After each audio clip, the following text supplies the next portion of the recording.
celebrate you. Oh, oh, hey, hey, hey. Oh, hey, oh, hey.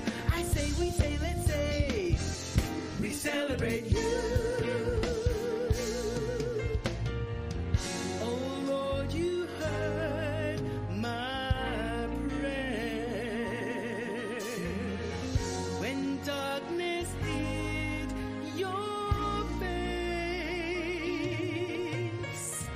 at times your voice was faint, but faith, dreams, and destiny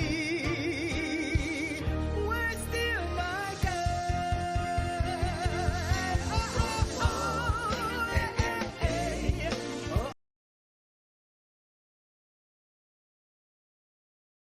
Hello, ladies. My first Mega Women event is happening here in Dallas, Texas.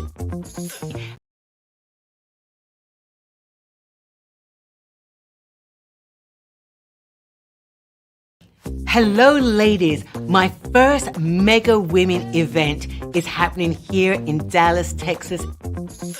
And the details will follow very shortly on all my social media platforms. So what will you expect when you come here to Dallas? You will have free health screenings. You will learn about branding. Somebody is going to pitch their idea and win a prize. But most importantly, one of the things I am passionate about is seeing our young ladies go to the collegiate level. And we're going to have the opportunity to give somebody scholarship in this meeting. So I hope that you will make plans. You will bring your girlfriends. You will share. But you will follow me on social media for all the updates for the first Mega Women event here in Dallas. I look forward to seeing you ladies. Why? Because we are a hidden economy.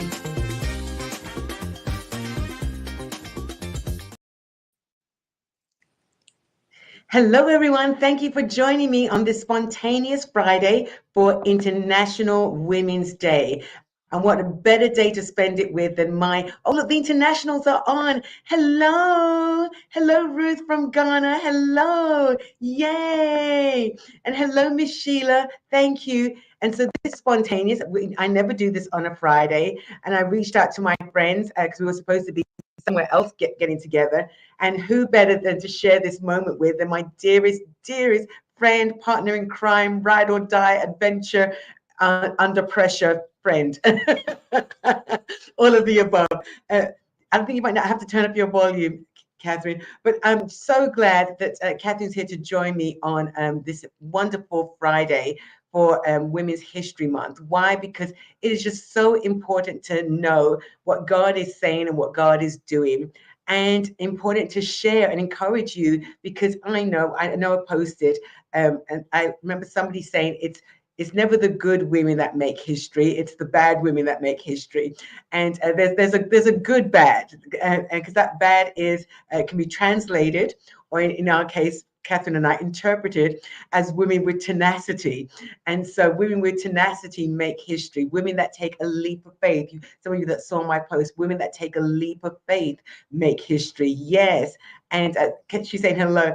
And so I know that as you will come back and as you will watch this, and those of you that are live with me right now, you are women that take a leap of faith. And one of the things that Catherine, I have loved about her, I know I push her into all awkward things. She tells me, no, I don't do social media. I pushed her into social media. I know I don't do media. I have pushed her into media. And so I think she likes being my friend because we get to see, in both of us, we get to see what God has deposited in us. And it's not until somebody makes a demand of the gift that we don't think we have that we excel. And so, Catherine, just tell them a little bit of what you've been doing, especially the past 2 years, what you've got involved with on this International Women's Day. Well, it's so appropriate that you have me on for International Women's Day, regardless of how you've managed to pull me into many things. This one, I really felt like checked the boxes that the Lord had for me. And it is an international endeavor. And so, what I've been doing the last couple of years is um, doing the charitable division for Christian Women in Media Association. It's called Heart of Mercy Mission. And the idea is to pay back.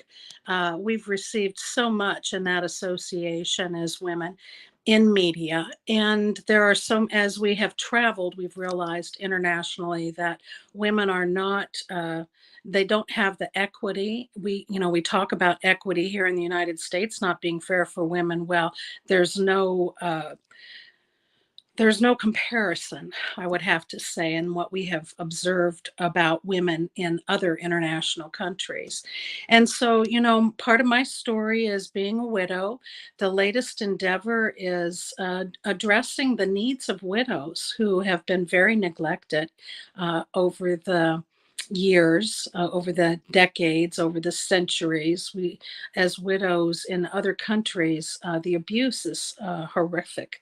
But God, and this is a season I believe that the Lord is leading us into international kindness, international goodness on His behalf in foreign countries. And so a work was started last July. It began in Brazil. We are working with 24 widows in two different groups right now, one in a slum of outside of a capital city in Brazil, and the other in an indigenous Indian tribe. These women have been on the outskirts of their whole community. And in 4 months' time, we've brought in two things that have changed their lives. First, a knowledge of God and how much He loves widows, how He can minister and take care of widows in their time of need. And of course, that is James 1:27 or 1:26 in the Bible about pure religion is taking care of the widows and orphans in their time of need. The other part that we're ministering to is the need for an economy. Does this sound familiar, Marina? We have provided sewing machines. An extraordinary teacher is working with them to make marketable items. The difference in these women who had no vocabulary to share their emotions over their grief or even process their grief, now they are worshiping together. They sing songs together as they sew. It makes my heart so happy to see how God has ministered to them as they've opened up and shared their own journeys and emotions with each other and cared for each other. Where one has a need, the group comes to assist them. But the other thing is the pride.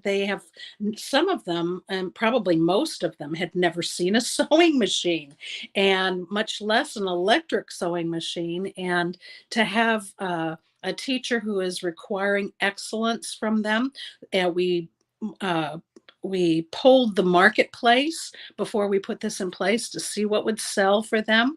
And they have been busy making everything from jumper suits for little girls to underwear for women to today I saw pictures of clothes for pets. And so, they have really learned their skills well. They're doing beautiful embroidery. The insides are as beautiful as the outsides. Now, who does that sound like? And they just have such a joy, never imagining that anybody cared about them, saw them, heard them. And we have broadcast that good news and brought the gospel of the Lord Jesus Christ to them. And these were our two pilot projects. We have others that are waiting in line that want to do this for the widows in their community as well.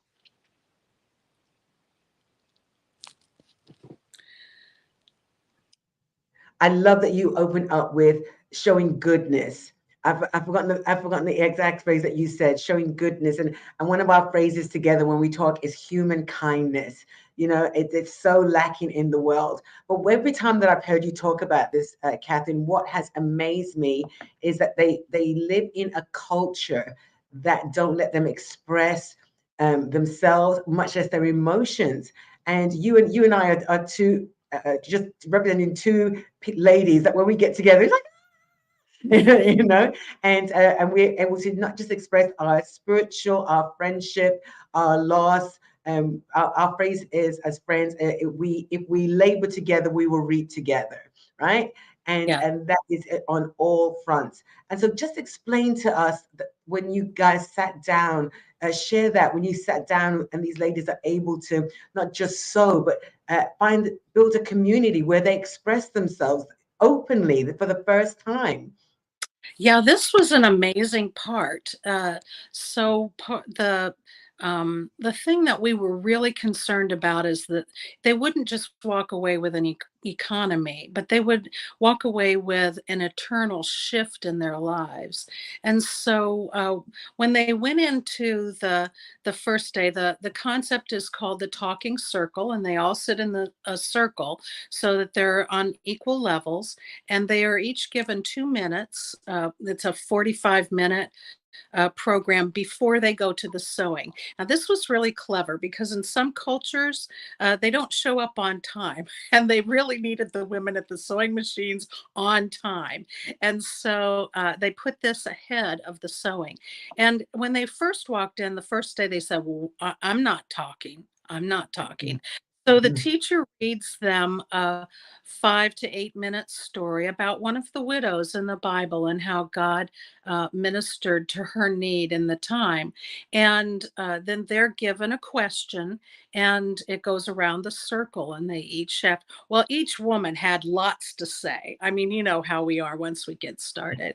And so there was no, I mean, there were lots of tears, tremendous breakthroughs as they shared their own personal experiences. And then as the weeks went on, they began to see how God was working in their lives and supplying for them provision and latent skills within inside of the gifts that they Wow. had that they never even imagined. And so, you know, the dragging in stopped, and they started showing up on time for that. Several started coming in early. So what they did is they got a massage therapist and a hairstylist to come in, Oh, and so showed up nice. early. They started working on their outward appearance as well. Uh-huh.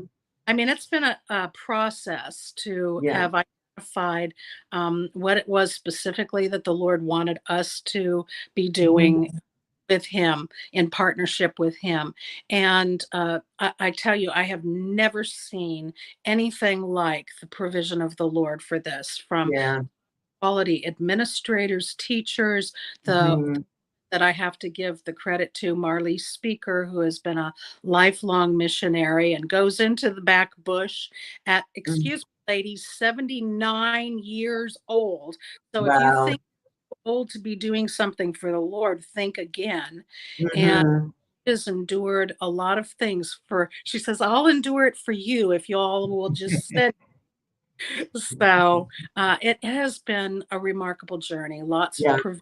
from outside sources, and just could not have asked for more from the Lord. But of course we are, because we're going to go on now and do a number of other um, groups that are waiting to do something for their widows as well. So, I have to let you know that in the midst of all this, when we got on, we started talking, and one of the scriptures that God gave me, I'm trying to scroll back up. This is what happens when you multitask. Um, Psalms 68, verse 11 and 12, and I want to read it from the Amplified version. I always read it from the King James, and I discovered that it put women in. It didn't just say gender. Great is the company. It listed what the company was, and so the Lord gives the command to take Canaan. The women who proclaim the good news are a great host. And in brackets, it says army. We are an army, ladies. The kings of the enemy's armies flee, they flee. And the beautiful women who remain at home divide the spoils left behind. I like this. It shows you two types of women right here: ones that go and proclaim the news and scare the armies, and the other ones that one version says bounty, one version says booty. When the booty arrives, and booty means the treasures. Let's just give it to the King James translation right here, not the 21st century translation. And when the treasures arrive, the women divide it. And one of our phrases here at Mega Women is, you are not an economy if you hoard, you are an economy if you distribute. And it's just so lovely to start this out with my dear friend Catherine, because she is teaching through Heart of Mercy. And I'm so proud of this organization, that they are the humanitarian arm of Christian Women in Media. And so I'm just so proud to start out the gate with a dear friend that I know is not just impacting us here at home. Thank you. My men have come on. Yay, Angelo and Christian. And she's not just impacting women here at home, but we are helping to sponsor that and get the word out. And Catherine, what is the desire of your heart to see happen in this through this organization? Well, one of the main things I think is the raising the level of awareness. You know, we take so much for granted here, and it causes us to sit sometimes and think we have nothing that we can contribute, when in fact, when we look at the circumstances of women around the world, we are so enriched. We have been so enriched with so many opportunities. And so I really want to raise the awareness of how widows are not cared for, and women, and globally, it's not just widows, but it's a staggering number of widows. Mm-hmm. And watch these wars break out in Ukraine and in Israel. We understand that there are going to be more and more of these widows that are going to be at a loss and need to understand how God loves them too. And so that's probably one of the main things, is just raising the level of awareness, but also besides the awareness, just the contribution that we can make. It doesn't have to be around the world. You know, as a widow myself in past middle age, there were things that it was a challenge for me to ask for help. And so we have to be, well, the word aggressive is coming to me. Our widows, you know, we have to be aggressive to check in on them, find out, be observant, pay attention to the needs that are there, and not just, you know, force them into a position of having to ask, but just say, hey, I'm coming over on Saturday and we're going to clean out that closet for you, because I bet you've got something better that you could use that closet for. Or I see your yard needs some work, or a limb needs cut down, or, you know, those are the sort of things that would be so helpful in our local communities, in our neighborhood.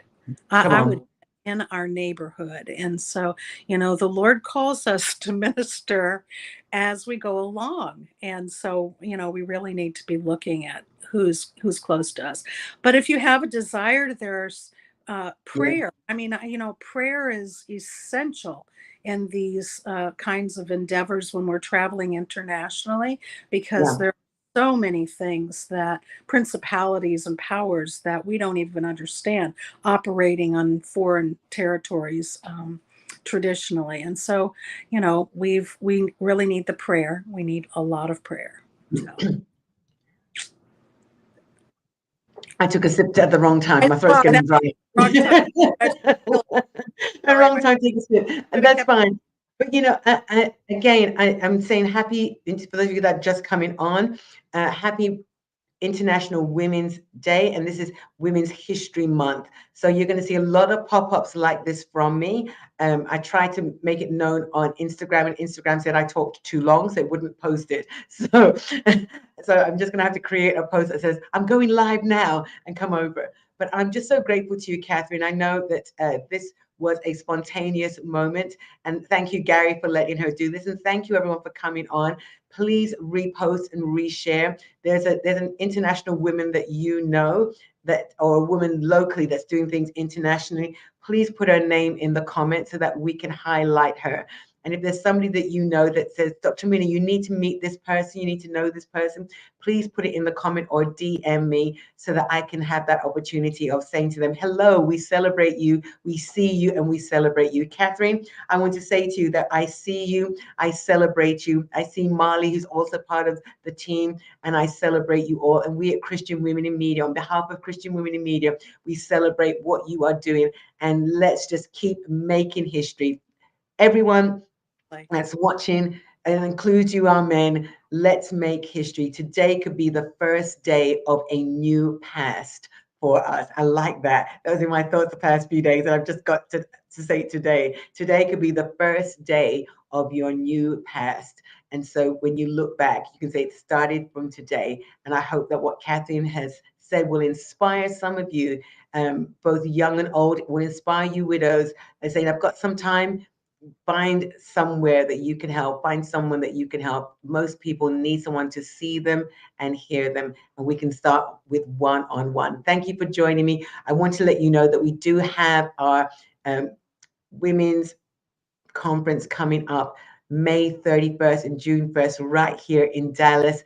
And so I'm going to stir up the hidden economy in you. I'm bringing others in to speak to you on your finance. Yes, women, we're going to get financially free to really launch our economy and not wait for government or our friends to give us the go-ahead. We are going to take charge. But great is the women who were an army that went and published, and then there were others at home that distributed. So we're going to be one kind. We're going to be the kind that gather, or we're going to be the kind that bring home so that others can distribute. So get ready to enjoy, get ready to see the news. And men that are on here, send a wife, send a sister, send a friend, encourage somebody to come and join us for Mega Women in Dallas. I look forward to seeing you all. Thank you, Catherine. Have a great weekend. Bye. Love you. Love you too.